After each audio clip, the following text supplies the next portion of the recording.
Hi guys, this is Fahd Dawood. Welcome back to this 3-part mini video series on how to choose the best townhouse investment in Dubai.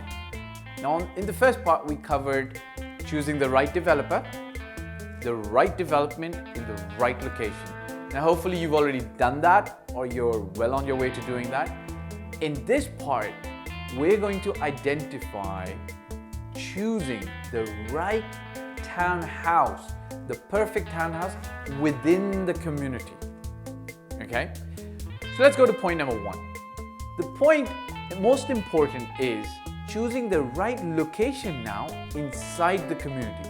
Now pay attention because there's about 4 to 5 points that I'm going to discuss in how to identify the perfect location inside the community. When you approach a community of townhouses, there's going to be inevitably a shopping mall, a large swimming pool sometimes, a gym perhaps that's joined for everybody, a communal gym. It's going to have basketball courts, tennis courts, etc. This is sometimes known as the town center or the community center. What you want to do is, you want a townhouse that's not too far away from the community center and not too close to the community center. You want to be strategically located so that at night, if your husband forgot the milk and you needed it badly for the baby, you only need to walk about 5 to 7 minutes to the community center where generally all the shops are.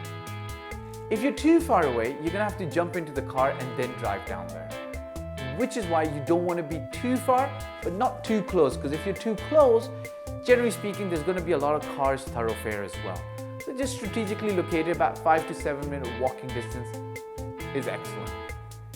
Secondly, every townhouse community has either 1, 2, 3 or 4 entrances and exits. Again, if you're too close to the exit point, yes, it's great to get out of the community super fast, and when you come back into the community, it's great to get home super fast. But know that there's going to be cars coming by all day long. Whereas if you're very far in the community, it's going to be a long drive to home once you enter the community. My suggestion is to again be strategically located, not too far, not too close. A lot of developers are building townhouse communities and they're thinking about these things so that even the townhouses that are 5 minutes or about 30 seconds driving distance from the entrance and exit don't get a lot of disturbance from the cars coming in and out. So look for a location that's got the least disturbance. Yeah. Another point when you're looking at the location of the townhouse is that in every townhouse community there's either a cul-de-sac, which is a cluster of townhouses which are together and the road kind of turns around. This is called a cul-de-sac. Or there's a dead end in the road. My personal preference is that choose a townhouse which is closer to where the road is ending and there's no further road, because only those cars will come by over there which have either a townhouse there or are visiting there, which makes it very safe for your children if they're playing outside on the road. It makes it safe for your guests and yourself if you plan on walking there. So there's less cars coming by, right, in your community. Now, also, there's a small garden or a big garden in most townhouse communities. Look, if you have the option, choose a townhouse which is again walking distance to the small garden green space or a big garden. Because while you have a small garden inside your townhouse, it's going to be nice to be able to sometimes walk out to the bigger garden, right?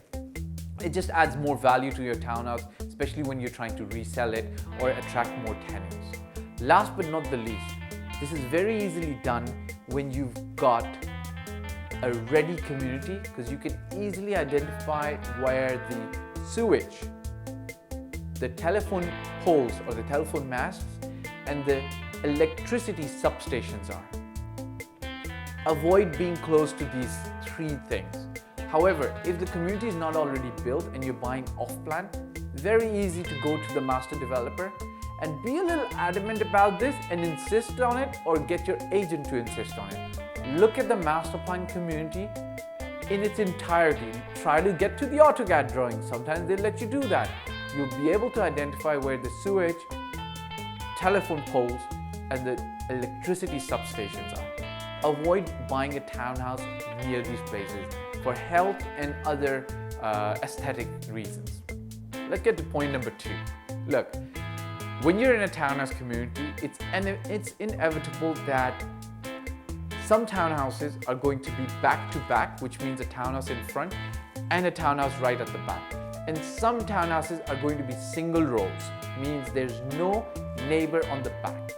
Ideally, if you can afford it and the opportunity avails itself, choose a townhouse which is single row, means you've got no neighbor behind you. If you can't and you must choose a townhouse which is back to back, which means you have a neighbor overlooking your townhouse, then choose a community. For instance, Nashama now, they've put in decent amount of space between the townhouses that, like 3 or 4 people can easily walk down that alleyway. That allows you some privacy, and when you're attracting tenants or trying to resell the townhouse, that gives you more value. So point number 2, single row versus back to back. Choose single row if you can and if you can afford it. Point number 3, the layout of the townhouse. Some developers are doing it like Cassia is doing it now.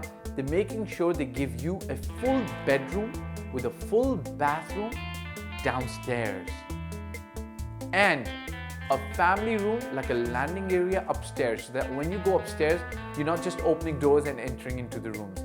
If you can get these 2 or at least one of these, a full bedroom downstairs or a family room upstairs, go for it, especially if you can afford it. This is again going to add value when you're reselling your townhouse and also attract better tenants, because you know what? You might not want a full bedroom downstairs with a full bathroom, but the tenant you might be renting out to or the people you might be selling to might have older parents or might have this as a basic requirement. So keep a lookout on this, and if you can afford it and spend a little bit more cash, then go for this option.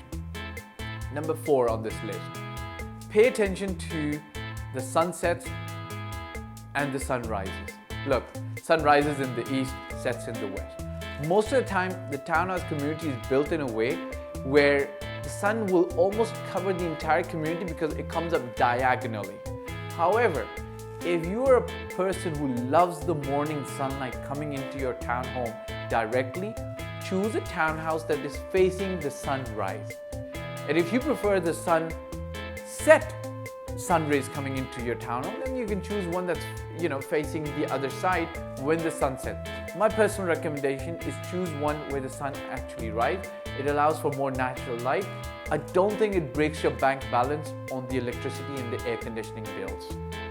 Last but not the least, a lot of townhouse communities end up getting a view of either the city or the desert.